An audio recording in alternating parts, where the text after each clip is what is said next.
She was born and brought up in a small and beautiful town in western Maharashtra called Karad. When she was in school, she fell in love with writing and public speaking. She became a software engineer later, but her love affair with writing and public speaking continued.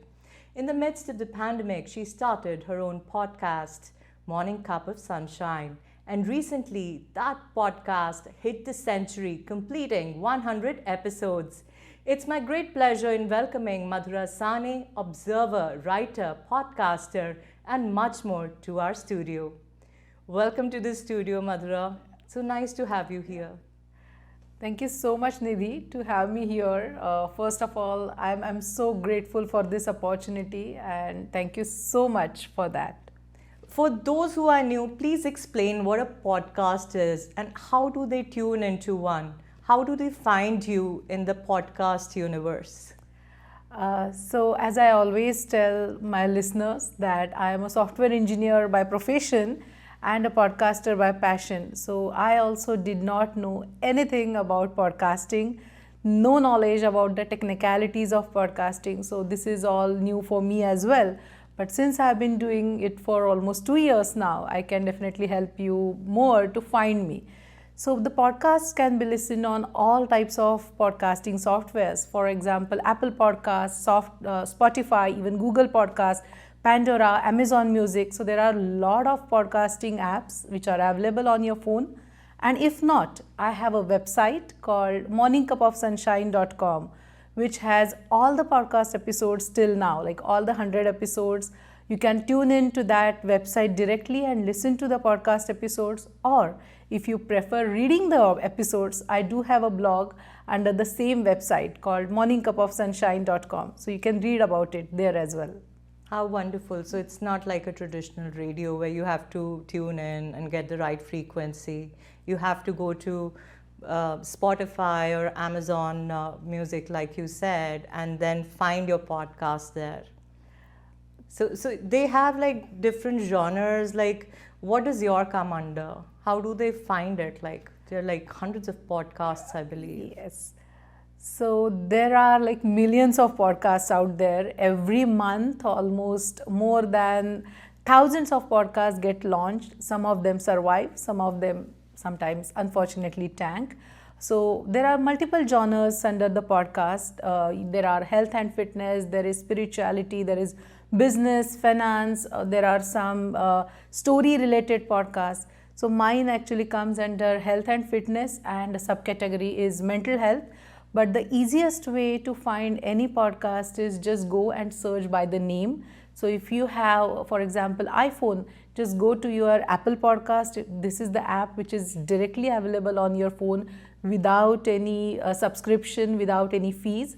You can just search for Morning Cup of Sunshine and you will definitely find my voice there. Gotcha. So what inspired you to come up with the idea of a podcast? It's a long story, as again I'm repeating myself as I'm telling you that I always say this in all my episodes, that I am a software engineer by profession and podcaster by passion. But did it happen that easily? No, absolutely not. As you introduced me very well in your first introduction, that I always loved writing, I always loved public speaking, and I took part in a lot of elocution competitions, won them. I was always part of school magazine's writing team, college magazine team. But then life happened. I started working in a software industry. I slowly come up with the different excuses to leave behind my passion. I got married, had kids, the responsibilities in my day job increased. So basically, the passions took backseat. And when I realized that, it was always a bad feeling that something that you really loved, you have left it behind. And everything was good. I had a loving family, loving husband, cute kids, a well-paying salary, job, but still I always felt something was missing. There was some void and I was not able to fill that void. And that's when I did a lot of soul searching. I listened to my inner child and I realized my passions are something that I'm missing out on. And then I started exploring what can be done, how can I reignite that passion, how can I start writing more, how can I find a platform where I can speak truly from my heart. And in that process, I started talking to my friends, my colleagues, my family members, and I realized that I'm not alone. I'm not only one in that boat. There are countless people just like me who were extremely good at some sport or dancing or coloring, painting, or maybe singing, but somehow life happened for them as well. So you realized this was your calling, but you did not leave your day job for this. You are still, kind of doing both at the same time. Yes. So you could have made time earlier also, but pandemic gave you like an excuse to actually go for it. I won't say it was a pandemic. Definitely there was little more time because we all got freed up from our social engagement during the pandemic. But I think it was a trigger. One of my friends, I was just talking, and he asked me a question, what is your passion? Because we were just talking about theater, drama and all those things, and I had no answer. So that was such a huge trigger for me that at some point I had so many interests, so many hobbies, and here after 20 years later, I was struggling to find my passion. And I think that was the eye-opener or aha moment, I would say, for me to start something of my own. So what challenges did you face technically or content-wise or in connecting with the audience? A lot of challenges actually. As I was telling, I had no clue what this podcasting is or what it takes to be a podcaster. I listened to a lot of podcasts, but I never thought from the perspective like how to create a podcast, how to launch one, how to market one. So Google became my best friend, mentor, guide, and my everything. So I devised my own plan and finally launched my podcast on June 6th, 2020. After that also I faced a lot of challenges because I'm a full-time working mom of 2 little ones. So there is a lot to do. So time management was the biggest part. I again do not have a very specific designated space for recording. So there are a lot of funny moments that happened while recording. My kids were always around. They always were in that space. So a lot of fun things definitely happened. But did you ever give them the airtime? Never before, but in the 100th episode, actually I did a special episode just last week, this Monday on 6th June, my 100th episode released. And in that episode, all my listeners actually talk about Morning Cup of Sunshine, their feedback, their suggestions, and 2 of the littlest listeners of Morning Cup of Sunshine, those are my kids. My son is 9 and my daughter is 4. So they both talked about their feedback about Morning Cup of Sunshine. Oh. And what was that episode. Like? It was enlightening. Definitely my son is much more calm and composed, so he was very articulated in his thoughts. And my daughter, she is the fierce one, so she gave 90% marks to the podcast. I don't know why she didn't give 100, but she was not ready to give full marks to Morning Cup of Sunshine. I love the name Morning Cup of Sunshine. How did you come up with that? That actually I came up with the idea because when I wanted to start a podcast, I always wanted to keep it positive. That's what my main idea was, because we were all amongst the pandemic. There was so much negativity, so much stress, so much fear everywhere.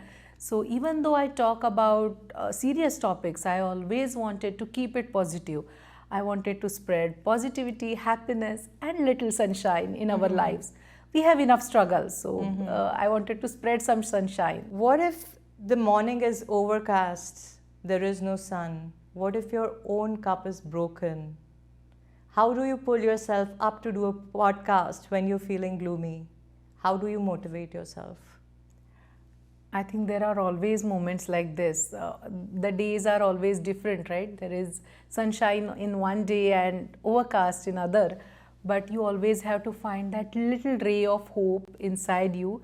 And I think that's the work that's been done by your passion. When you love something, when you love something so dearly, you do find that ray of hope inside you. So I definitely say that there are challenges, there are struggles. I have struggled it so many times while writing.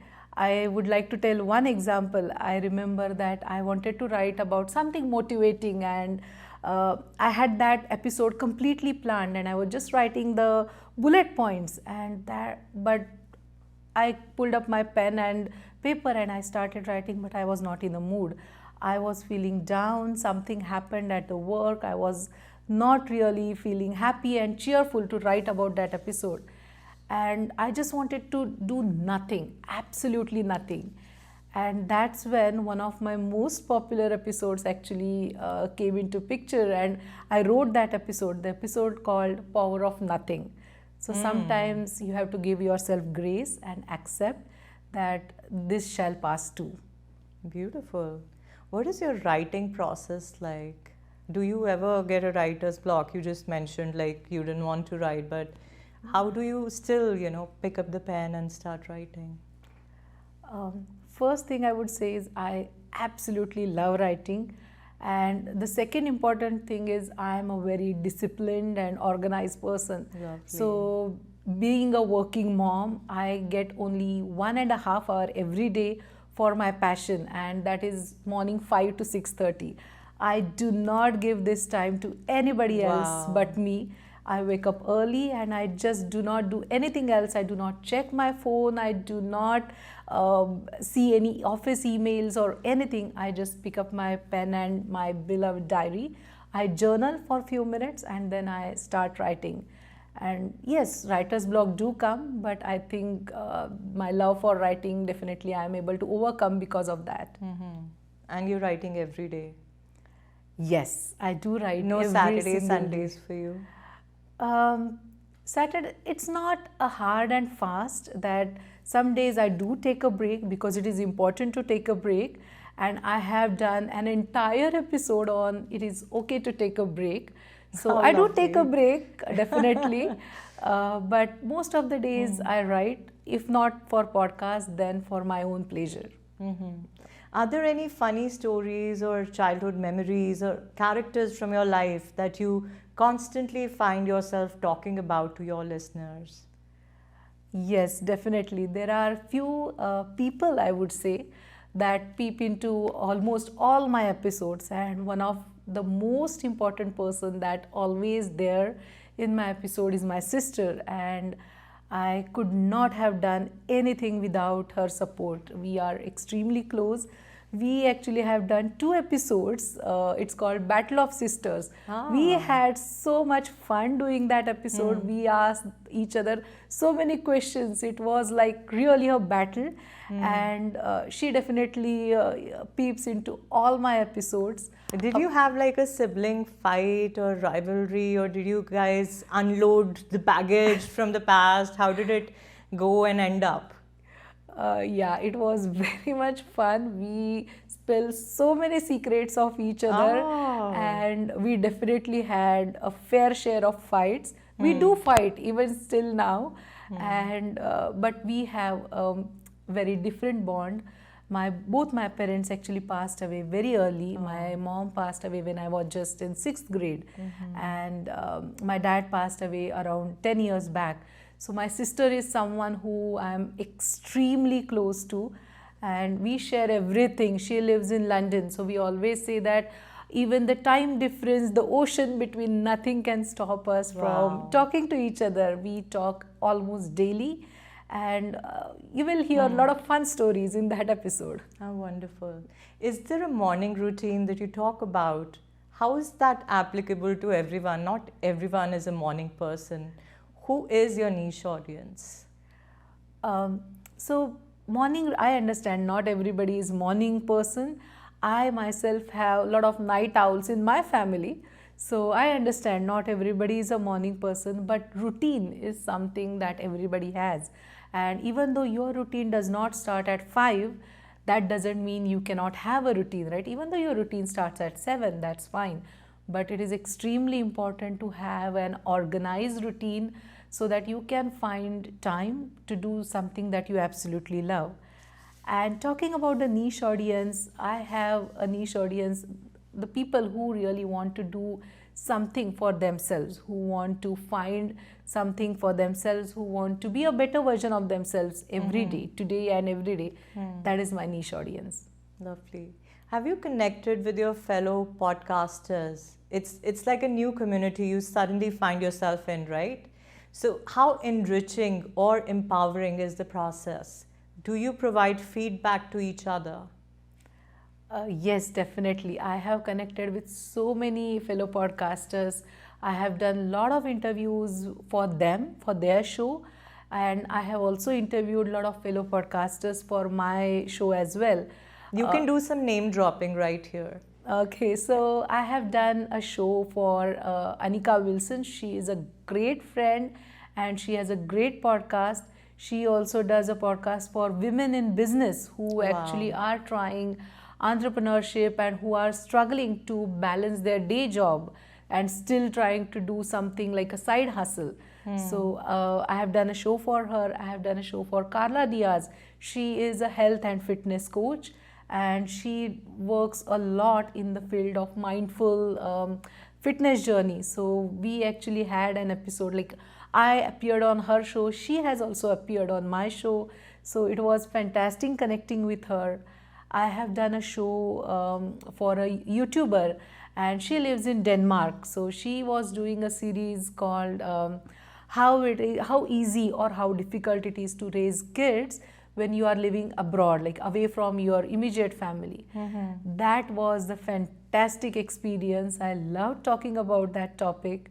I even had a great time connecting with another fellow podcaster called Manasi Kakade. She has a big show and also the organization called Bridge Walkers. So she worked with a lot of people and helped them understand the chakras and everything. So that was a very enlightening episode. I also did an episode with one of the filmmakers called Ashay Zavdekar. He has done a lot of films, full-length feature films in Marathi. So we had a fun conversation because we both are really movie buffs. So we enjoyed our conversations. So it was fun connecting with other podcasters. How lovely. So what has been your family's role in your podcast in terms of support, encouragement, or giving you ideas? Do you ever find yourself talking a little too much about them sometimes and invading their privacy? Maybe, not sure, not about invading the privacy, because I do share a lot of my personal stories, my struggles, honestly on this podcast, but I have made sure that I don't talk about few things which are like couple of topics that I have always kept aside. One being religion and politics, and the third being anything which is very private or anything which I have not confirmed with my kids. So I do not share these three things on my podcast at all.